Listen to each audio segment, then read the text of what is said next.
Our planet's surface is more than 70% water. What it creates, what it destroys, what happens on it and in it is all part of our world. As I explore the wild water of planet Earth, I could lose my lunch. Or a whole lot more.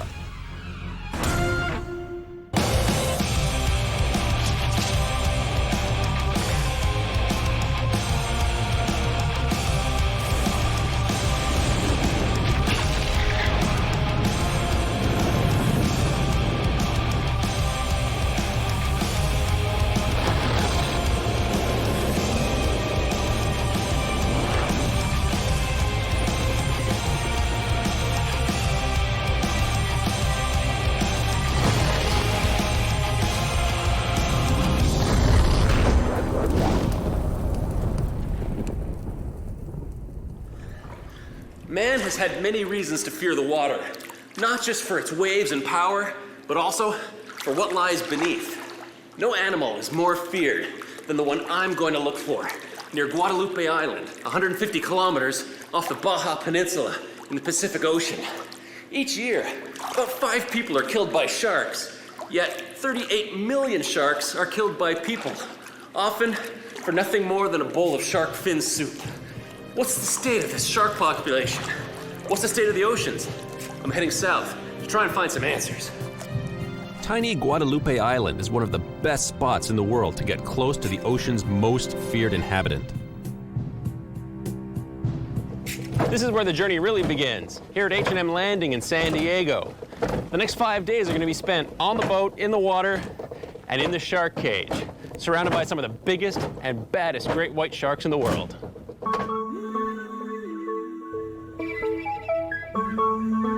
This is home for the next week, an 85-foot high-tech shark observation vessel.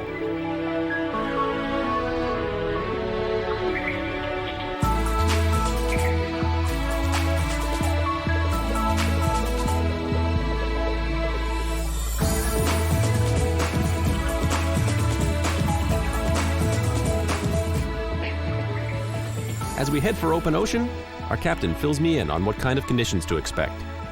So we're headed offshore to Guadalupe Island, and here we have about a 1 to 2 foot wind swell. Yeah. It's not too choppy, but as we get further offshore, the seas will build to 4 to 6 feet. Right. The winds are supposed to be 10 to 15 knots, and there we'll definitely notice a difference. Much more rock and roll with a 7 to 9 foot swell. So I'll be up here strapped in, hanging on, and making sure that we bring the boat back in one piece. Great. Oh, I'm gonna be green, I just know it. It's a long 24-hour voyage to the remote island, but as we approach it, I can see that it's the perfect spot for me. You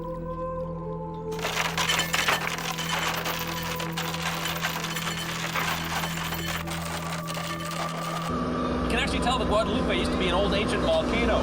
There's layer upon layer of pyroclastic flows that have built up over thousands and thousands of years. And you can see where they've broken off into the sea. It's a really impressive island. And as shark experts have discovered, a popular spot for one of the sea's most impressive creatures. Dive master Doc Ains runs this trip to Guadalupe. These great white sharks have always been known on the west coast of the U.S., primarily in northern and central California. Everybody had originally thought that white sharks were primarily coastal sharks. Well, the data from the satellite tags is now telling us that these animals migrate over tremendous distances. We believe that what the white sharks are doing here at Guadalupe is using the island as a fueling stop in perhaps the midpoint of the migration out towards the Central Pacific. Primarily our focus here is underwater photography. This is probably the best place, at least right now, for getting underwater images of these animals. So we try and be as careful as possible with the animals. Shark will come in this way, they'll pull it.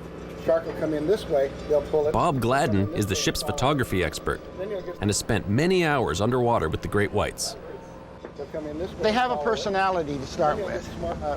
You start to see things with them, facial expressions, different behaviors and stuff with them, along with just how they react. Nice. Right up to the camera. They react differently than what we usually think. Unlike in the movies where they're always moving at a fast pace, most of the time they're moving very slow and very graceful in their movements, yet there are times when they can abruptly turn on the speed and do things. The crew is busy getting ready for the first dive, but I have to take it easy for a while.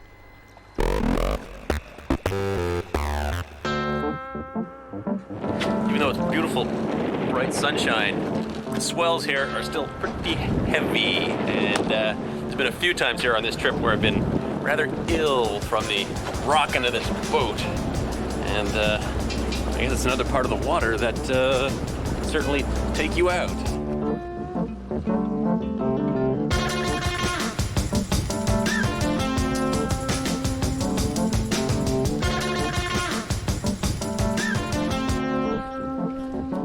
If you're prone to seasickness, this next job is definitely not for you.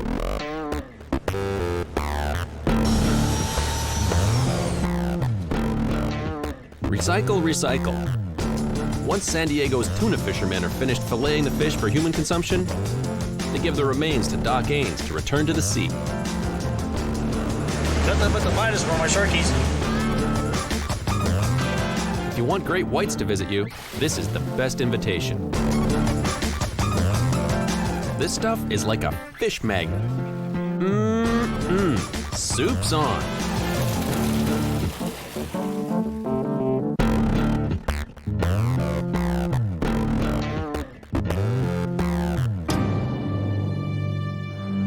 But I have to get my mind off my stomach now. It's time to go diving. I'm getting ready for my first dive with giant great white sharks.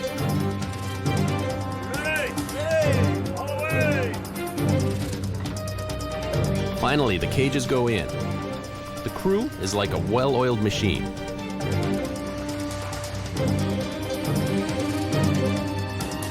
The cages are big and heavy, and the boat is constantly pitching, but they get them in and secured. And I'm next. Okay, who's ready? Next diver. Spin around. All right, Doc. All right. You know what to do. Are you ready? I'm ready. Roll it.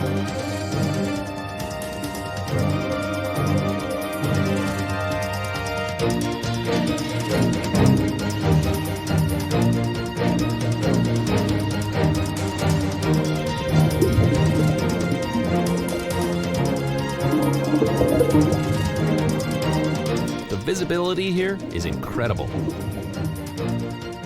The pole cam will keep an eye on us as we dive.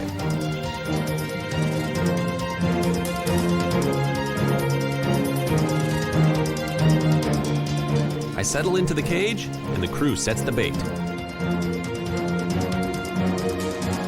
It's definitely working on these guys.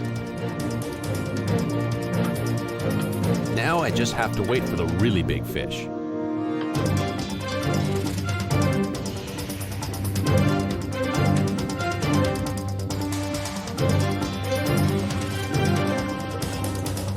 But when you're a 2-ton eating machine, you show up for dinner when you're darn good and ready. Before I know it, my dive time is up for the day.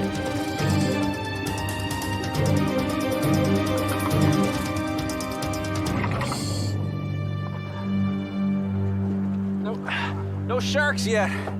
Just lots of mackerel. And I got stung in the face by a jellyfish. Maybe tomorrow we'll see the great whites.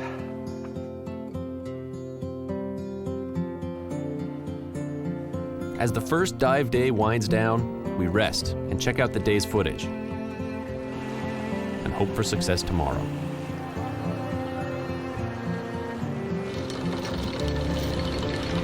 Alright folks, well we're off here.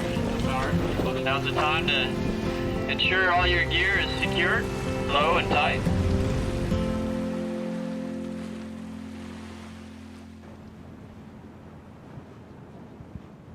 Well, there's already been a few sharks spotted this morning, And if we're lucky, they'll stick around all day.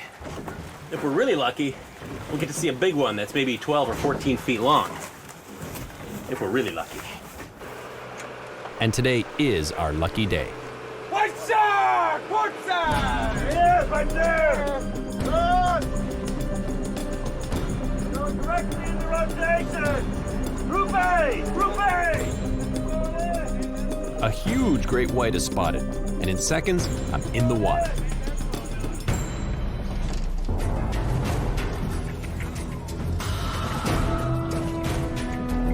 My adrenaline is pumping as I check out my surroundings.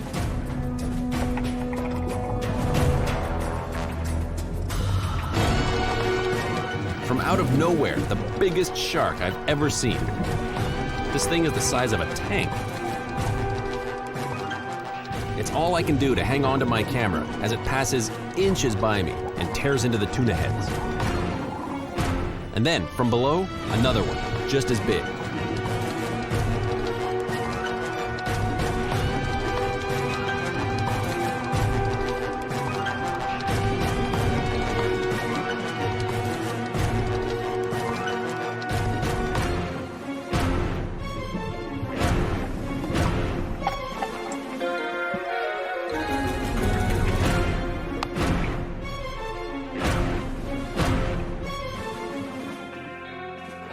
Okay, that was amazing. 2 big sharks. I didn't know which way to look. You look this way? Shark. You turn around, look that way? Shark. The one time I was actually concerned because I'm sort of hanging outside the cage, which is a bit of a no-no. And filming this one shark, and I turn around, another one. And they're appearing out of nowhere. It's like blue, blue, blue, shark. Turn around, another shark. Wow. Oh man, that was a great dive. Awesome. Nice. Big sharks too. Not these little wimpy girly sharks. We're talking big sharks. Girl. Not the girls that are the wimpy sharks. My next adventure, scary caves and huge waves.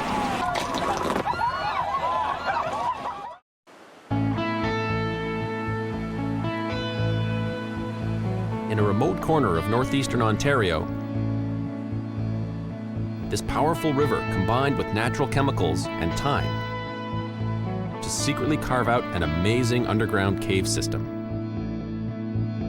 The caves were discovered in 1952 by Tom Woodward, a local who conquered his fear of the unknown to make a remarkable discovery. I've come here to retrace Tom's adventure. Chris Hinsberger met Woodward when he was a boy and has been protecting the caves ever since. We descend more than 15 meters, where Chris explains how the caves were formed. What exactly is the process of how this particular cave formed? This cave, George, is a solution cave. Everywhere you look at these stone walls, you're seeing the subtle dissolving action of water over thousands of years. The water from the Bonnechere River here is actually what carved the Bonnechere Caves. It was discovered by Tom Woodward, and he actually took a dinghy, brought it into the cave, and what fought the current. It's very similar to what this is. And I'm going to try recreating that by fighting this current here in the river itself. Looks pretty strong. I just got to rig up some ropes across the river for safety. The current here is pretty strong, so if I fall in, I could easily go down and head right over the waterfall. I start rigging ropes, which doesn't go quite according to plan. All right, I've got a rope rigged across the river, and now I'm gonna run this one downstream in the center. And this will simulate the effect of the current. The current from this river is surprisingly powerful and threatens to drag me down to the larger rapids downstream.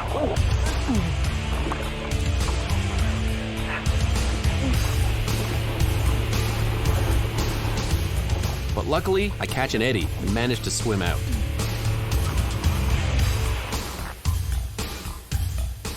Holy crap! That's strong!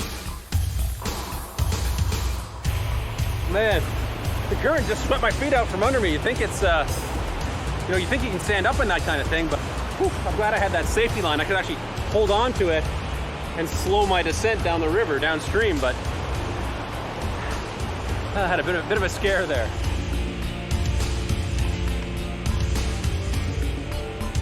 Time to get on with the experiment. Now, I'm going to be doing this in the river, but imagine Tom Woodward actually inside the cave trying to pull himself through a very similar current here. So this will be a little bit easier than what he had to do. And this is not going to be easy. I have to keep my weight at the front of the boat. Apparently the water level in the cave and the speed of the water would have been comparable to what we have here. One main difference though, in the cave, there would have been very sharp rocks right beside Tom's head on either side. When Tom came through these passages, there would have been a ton of water rushing through here. There would have been almost complete darkness. And these sharp edges here, they're like arrowheads sticking at the side of the rocks that were formed by the water rushing through here. And in his boat, he would have been in a lot of danger of actually slashing the side of the boat. And of course, he hit his head, dropped his flashlight, would have had no light whatsoever. And then he would have had no choice but to use his rope, pulling against the current, and try and get out of here without getting killed. This sinkhole here is the actual natural cave entrance that Tom used to first enter the cave.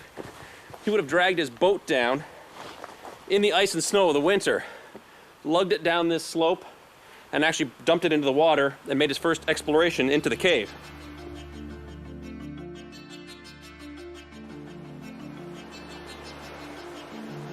I'll return to the caves in the winter to finish my exploration. In the meantime, I'm off to explore another little river. At over 1 million gallons per second, Niagara Falls is the most famous and impressive display of water power on Earth. One of the most powerful forces of nature occurs when you combine water with gravity. This is the Niagara River, and these rapids here are considered Class 6. That means they're extremely dangerous and virtually impassable to all boats, kayaks, and rafts. Unless, of course, you have one of these.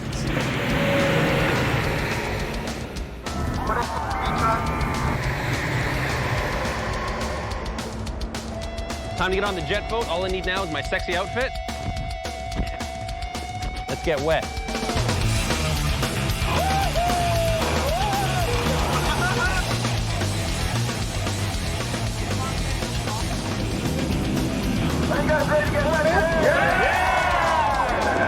Time to kick it up a notch.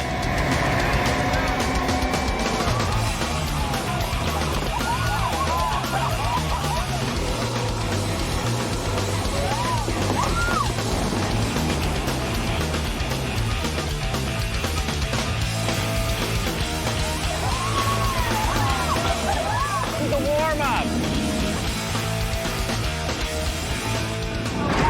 These 1,500 horsepower jet boats are the only thing that can navigate this wild water.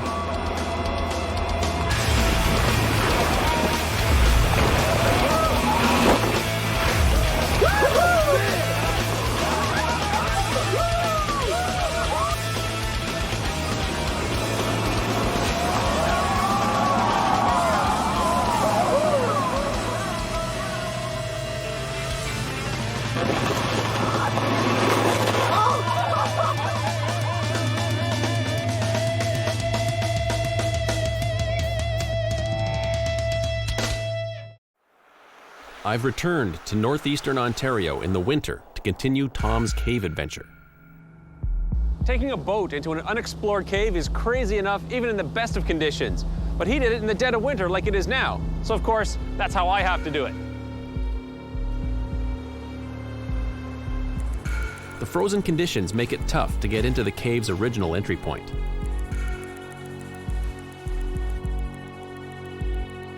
Well, this is it for the land portion of this exploration. From here on in, nothing but water. Besides the raging current, the cave's original explorer had one more thing to worry about. When Tom was here exploring it, he did it in complete darkness.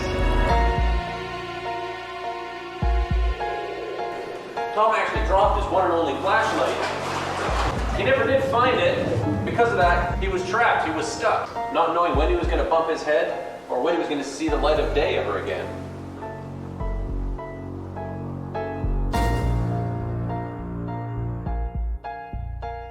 Fighting the powerful current and exploring the dark cave,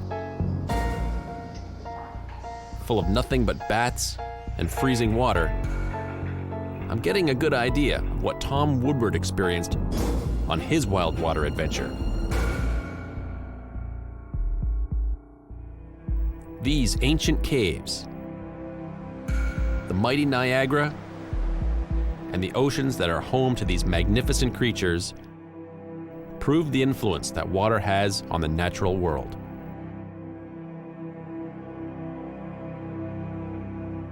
Sharks have been in the fossil records as far back as 400 million years. And quite a few of them have not changed all that much in those eons. Sharks were around before the dinosaurs. They were even around before trees. Most people come down here with a certain amount of fear, and they leave with a totally different vision of what sharks are. And it usually leaves a lasting impression that sticks with them the rest of their lives.